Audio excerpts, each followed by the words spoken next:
स्वामी, एक ही घर में दो कानून क्यों चलते हैं? जब अपनी बेटी ससुराल में थोड़ा सा भी काम करे तो माँ पिता का दिल दुखता है, किंतु जब वही काम और उससे भी ज्यादा काम घर की बहू करती है तो उसे फर्ज का नाम देकर चुप करा दिया जाता है। क्योंकि पार्वती, समाज की नजरों में थकान की परिभाषा अलग अलग है। सत्य ये है कि अगर बेटी बीमार हो जाए तो कहते हैं बेटा आराम कर, तबीयत खराब है।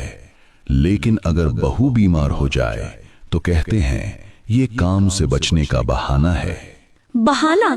हे नाथ, ये तो घोर क्रूरता है। क्या एक नारी होकर भी दूसरी नारी की पीड़ा नहीं दिखती? क्या विवाह होते ही बहू का शरीर पत्थर का हो जाता है? यही तो मनुष्य का दोहरा चरित्र है पार्वती। हर इंसान चाहता है कि उसकी बेटी ससुराल में रानी बनकर रहे, लेकिन उसे अपने घर में बहू नहीं, काम करने वाली मशीन चाहिए। उन्हें अपनी बेटी शीशा लगती है जिसे खरोंच भी ना आए, और दूसरे की बेटी पत्थर लगती है जो कभी टूट ही नहीं सकती।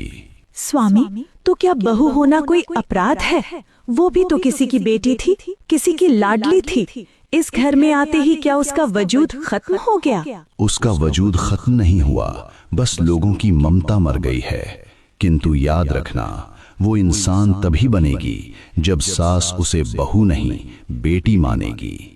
जिस घर में बहू के आंसुओं पर ध्यान नहीं दिया जाता, वहां कभी लक्ष्मी नहीं ठहरती। इज्जत दोगे तो सेवा मिलेगी, हुक्म चलाओगे तो केवल बगावत मिलेगी। जो भक्त इस भेदभाव को जड़ से मिटाकर बहू को भी बेटी जैसा सम्मान देने का वचन देते हैं, वे अभी जय मां पार्वती लिखकर नारी शक्ति को नमन करें।